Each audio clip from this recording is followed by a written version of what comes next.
اسم بار لما عدت دالي زلخو أرستي رهرهة زبالي رهرهة كبال كله سب فلتوي رورو مالتي حيواي مالتي نبيتايو زحل مالتي حاليوت زمال عسب مالتي با حاليوت مهلاو مالتي بزعبا بتسايكا እንጂ ሓንቲ አንትሮፖሎጂስት ማለት ስነ ፍጥረት ተፅንዕ ሰብ ስነ ወዲ ሰብ አንትሮፖሎጂስት ተፅንዕ እንታይ ኢላ ሓደ እዋን ኣብ መሬት እናኳዓቱ እንዲኦም ዝረኽቡ ናይ ቀደም ኣዕፅምቲ ናይ ሰብ ሚልዮናት ዓመት ዝገበረ ገለ ይደልዩ ሕጂ እንታይ ረኺባ ሓደ ዓፅሚ ከምዚ በረኮዳ ናይ ሰብ ይመስለኒ ናይ ሰብ ይወን ተሰይሩ ከሎስ ግን ተፀጊኑ ኸ ረኺባ ሕጂ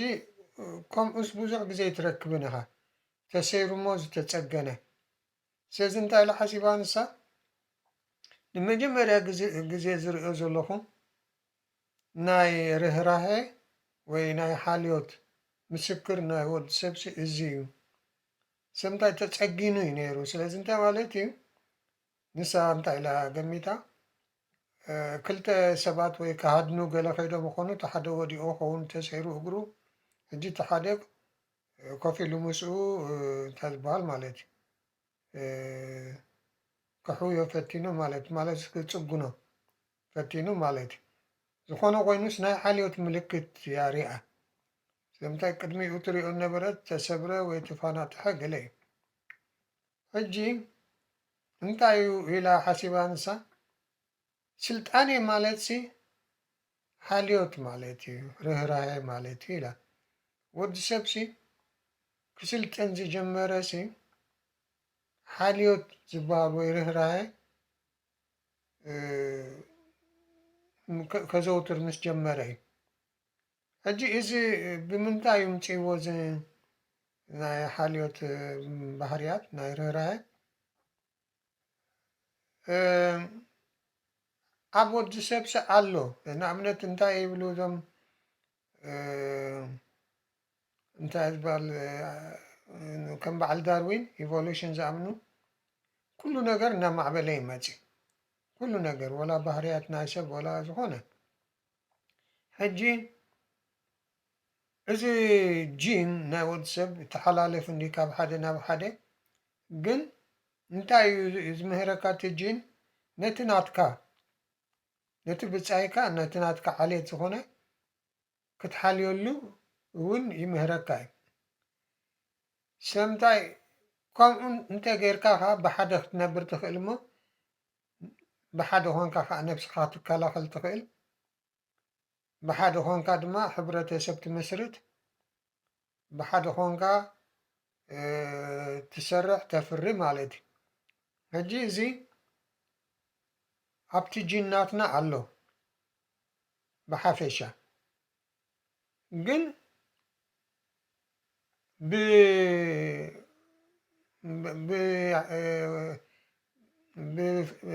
ብናይ ሓደ ሰብ ውልቃዊ መገዲ ክትወስዶ ከለካ ሚረር ኒውሮን ዝበሃሉ ኣለዉ ኣብ ሓንጎልና ወይ ኣብ ነብስና ኣብ ኣካላትና እንታይ ማለት እዩ ሚረር ኒውሮን ማለት ንሓደ ሰብ ከም ሓውካ ከማኻ ጌርካ ክትሪኦ ዝመርሓካ እዩ ሕጂ እንታይ ማለት እዩ ንኣብነት ኣብ ምንታይ ክትሪኦ ትኽእል ሓደ ሰብ ከምባኽእ ከሎ እንድሕር ሪኢኻ ተንባኽእ ኢኻ ኸ ንስኻ እንታይ ማለት እዩ ሓደ ምዃንካ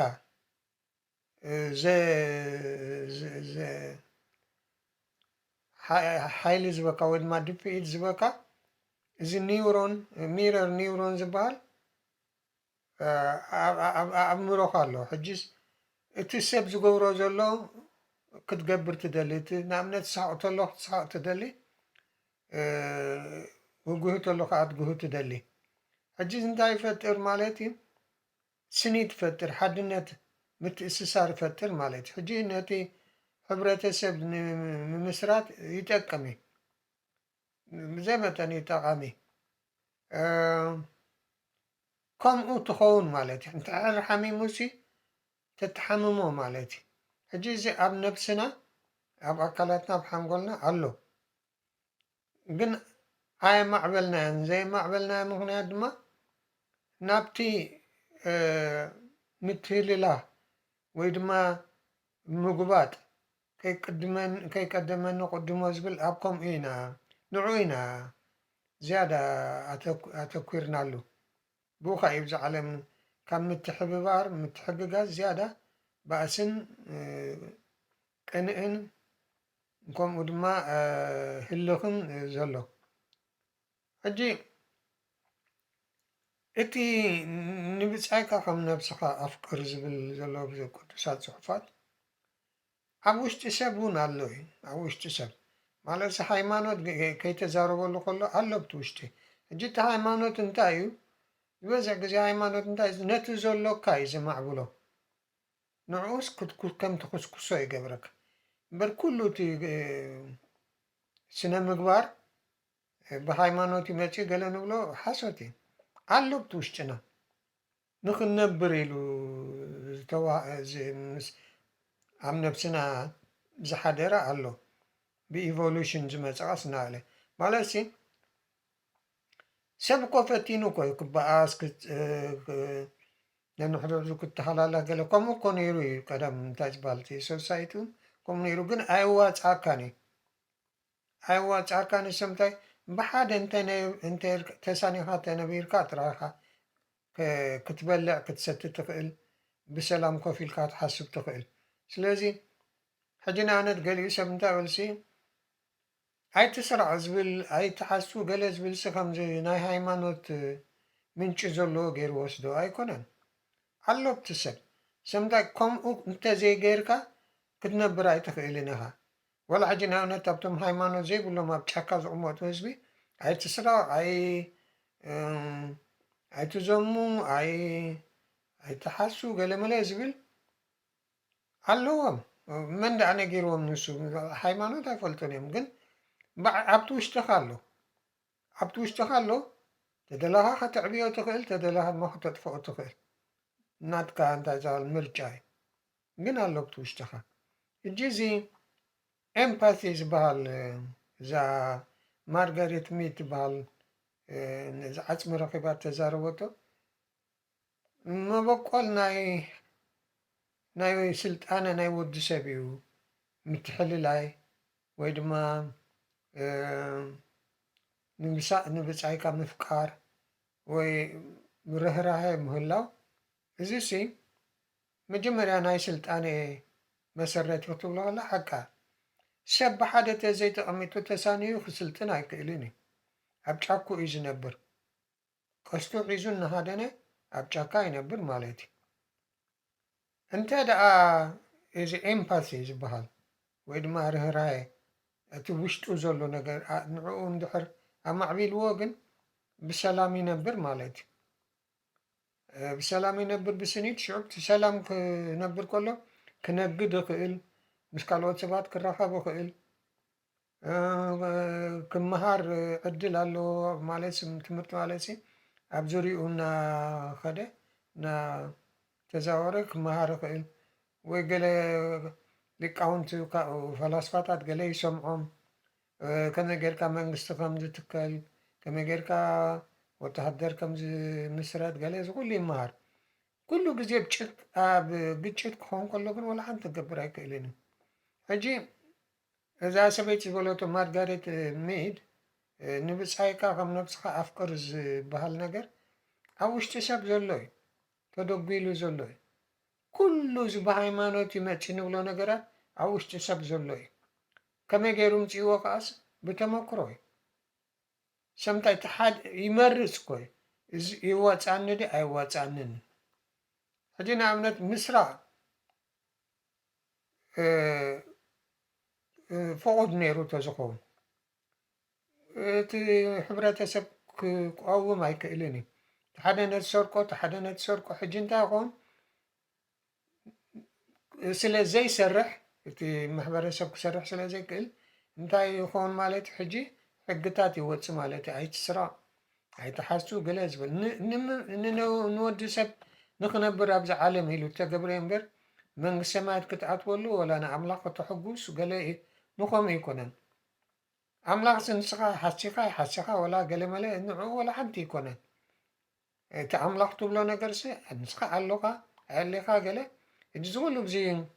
ቅዱሳት መፅሓፍቲ ኣምላኽ ኣኾርዮምዎ ዶ ኣሓጒሶምዎ ዶ ገለ መለ ዝብል ናትካ ኣተሓሳስባ እዩ። ኣምላኽ ንስኻ ፀዲቕካ ዝሕጎስ ንስኻ ሓጢእካ ድማ ዝጉህእ ኣይኮነን። ኣብ ከምኡ ደረጃ ከተውርዶ የብልካን። ፈጢሩካ እቲ ዘድሊ ነገራት ከዓ ኣብ ውሽጥኻ ተኺልዎ እዩ። ሕጂ ንስኻ መርፅ ትኽእል ነዚ ዶ ክገብር ገለ ግን ምርጫ ጥራይ ድማ ኣይኮነን። እቲ ሓደ ከምዘይሰርሕ ትፈልጦ እንዲኻ እቲ ምስራቅን ምሕሳውን ገለ መለን ካኺደካ ኣይክእልን እዩ። ስለዚ እንታይ ትገብር ማለት እዩ ነቲ ኣይትስራቅ ነቲ ኣይትሓሱ ገለ ዝብል ንዕኡ ተማዕብሎ ማለት እዩ። እሺ ብሰላም ትነብር ንዕኡ ብዘይ ብኡ ክነብር ክእል ኢልካ እንድሕር ፈቲንካ ድማ ዕንወት መፀካ ውግእ መፅእ ዘይምርድዳእ መፅእ ከምታት ሕጂ ሰብ ይመሃር ማለት እዩ ካብ ተመክርኡ። ንኣብነት ዝቀዳማይ ውግእ ዓለም ካልኣይ ውግእ ዓለም ዝመፀ ነቲ ኣብ ውሽጡ ዘሎ ፅቡቅ ባህርያት ዘሕብር ባህርያት ስለ ዘልገሶ እዩ። ንዕኡ ልጊሱ ኣብ ምንታይ ኣትዩ ማለት እዩ ሃረምረም ሃረምረም ከምዚ ብኢትዮጵያ ዝሓለፈ ግዜ ነበረ ኩሉ ሃረምረም ገዛ ክስርሕ ደሊ ዓዱ ሸይጥ ልቑመፅ መፅ ብል ገለ መለ ሕጂ ህውከት መፅእ ሕጂ ስለዚ ዘይዋፅኦ እዚ ንማህለል ገለ መለ ምባል እኮ ናብቲ ውሽጢ ኣብ ውሽጢና ተደጊሉ ዘሎ ደግነታት ናብኡ ንመለስ ማለት እዩ። ካልእ ትርጉም የብሉን። ተማህሊልካ ማለት ልብኻ ዘይተለወጠ ተማህሊልካ ትገብሮ ነገር የብልካን። ግን ልብኻ ምልዋጥ ማለት ከዓ ነቲ ውሽጥኻ ዘሎ ከም ወርቂ ዑንቅታት ክቡራት ዑንቅታት ጌርካ ንዑ ተውፅኦ ማለት እዩ። ብኡ ጌርካ ሽዑ ትካየድ ማለት እዩ። ሕጂ እዚ ርህራሄ ዝበሃል ወላ ኣብ እንስሳታት እውን እኮ ትሪኦኻ ንኣብነት ኣብ ሓደ ሓደ ዩቲብ ዝረኣኾ ሓደ ጎባይሲ ቶማ ብዕራይ በረኻ ማለት እዩ ቶም ኣናብስ መፅኦም ከቢቦምዎ ገለ ኣውዲቖምዎ ክበልዕዎ ምስ ፈተኑ እቶም ካልኦት ጎባይ መፅኦም ሓዎም ስለ ዝኾነ ነቶም ብቑርኖም ገይሮም ነቶም ኣናብስ ኣህዲሞምዎም። ሕጂ እንታይ ማለት ይስምዖ እዩ ማለት እቲ ጎባይ ከምኡ ዝመሰለ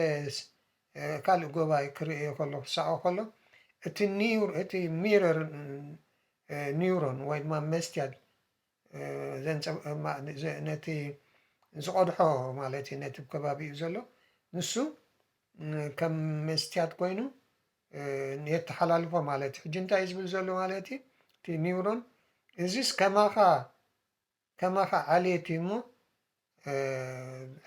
ከይጠፍእ እሲ ተኸላኸል ሰብ እንታይ ንሱ ተጠፊኡ ንስኻ እውን ክትጠፍእ ኢኻ እቲ ጂን ናትካ እውን ብኡ ኣቢሉ ክጠፍእ እዩ እዩ ዝብሎ ዘሎ ማለት እዩ። ሕጂ ንሱ ጥራይ ከይኣክል ንኣብነት ጉማሬ ካልእ ዝረኣኽዎ ጉማሬ ሲ ኣንበሳ ክበልዕዎ ገለ ኣብቲ ጥቓ ፈለግ እንዲ ዝርከብ ምስ መፁ ሓርማዝ መፅያስ ኣህዲማቶም ነቶም ኣናብስ። ሕጂ ከም ናታ ዓልየት ኣይኮኑን ጉማሬን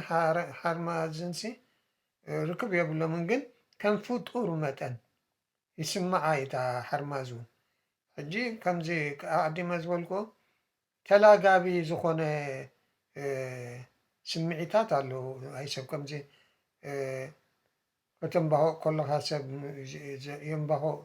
ኔቸር እዩ ፈሊጥካ ኣይኮንካን ግን ከምኡ እቲ ኒውሮን ሰልሲ ሚረር ኒውሮን እዩ ከምኡ ዝገብረካ ዘሎ። ጓሂ ክትሪኦ ከለካ ሕጂ ንኣብነት ኣብ ሃገርና ሰብ ሬሳ ክሓልፍ ከሎ ኩሉ ሰብ ኣይሓስበሉን እዩ ከማን ሰው ኢሉ ዝሕወስ እንታይ ይኸውን ኣሎ ማለት እዩ ብዚ እቲ ርህራሄ እቲ ኮምፓሽን ብእንግሊዝ ወይ ድማ እቲ ስምዒት ምክፋል ናይ ስምዒት ምክፋል ንሱ ኣብ ወዲ ሰብ ኣሎ ኩሉ ግዜ ኣጥፊእዎ እምበር ኣሎ ግን ብባህሊ ይኹን ብገለመለ ይኹን ወይ ብናይ ስሳዕ መገዲ ይኹን ኣጥፊኡ እንታይ ይኸውን ኣሎ ማለት እዩ ናብቲ ናይ እንስሳ ባህርያቱ ናይ ሃድን ባህርያቱ ይምለስ ድሓር ንሱ ምስ ዓበዮ ሽዑ ድማ ነቲ ኣብ ውሽጡ ዘሎ ጸጋታት ናይ ባህርያት ደግነታት የውፅኦ ማለት እዩ ሽዑ ነዚ ብሃይማኖት ገይሩ የልብሶ ማለት እዩ ናይ ሃይማኖት ክዳን የልብሶ ማለት እዩ እምበር ወዲ ሰብ ብውሽጡ እንታይ ዝበሃል ኣለዎ እቲ ኣብ ውሽጡ ተደጎለ ደግነታት ኣሎ ሕጂ እንታይ እዩ ከምኡ ተዘይህልወና ነይሩ ኣብ ውሽጥናሲ ዝኾነ ነገር ክልውጠና ኣይምኽኣለን ብሽም ሃይማኖት ገለ ኣይኮነን እቲ ልብኻ ሓደ ምስ ሰካሕካ መዓት ምስ ወረደካ ከይፈተኻ ኣብቲ ናይ ስምረት መገዲ ኣብቲ ናይ ስኒት መገዲ ተኣቱ ንሱ እዩ ዘዋፅኣካ ወይ ድማ ሰባት ለባማት ኣለዉ ገለ ዝመኽሩኻ ዓበይቲ ሊቃውንቲ ነቢያት ገለ መለ ዝበሃሉ እዚኣቶም እውን ከዘኻኽሩኻ ክእሉ እዮም እንታይ ክትገብር ከም ዘለካ ሕጂ እቲኣ ሩህሩህ ሳምራዊ ዝብል ኣብ ቅዱሳት ፅሑፋት ዘሎ ንሱ ኣብ መገዲ ወዲቑ ርእይዎ ሲት እንታይ ዝበሃል ኣልዒሉ ሓኪሙ ከምዚ ፈውሲ ገይሩሉ ዘይትን ወይኒ እንድዩ ገለ ገይሩ ድሓር ኣብቲ ሆቴል ከም ዝዕቆብ ከዓ ገይርዎ ናይ ቀደም ሆቴል ገለ ሕጂ እዚ ሲ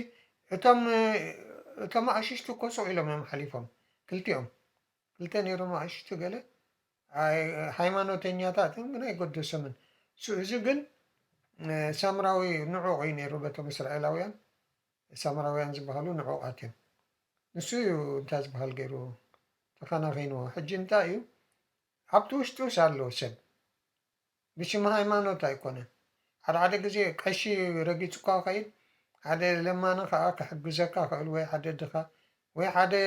ሰራዒ ወይ ውሒላውን ከድሕነካ ክእል እዩ ኣብ ውሽጡ ስለ ዘሎ እቲ ናይ ርህራሄ ባህርያት ስለዚ ንሕጂ ኣብዚ ዶኮ ብሎይቲ ናተይ ሌክቸር ስማዕኩምኒ ይቐኒለይ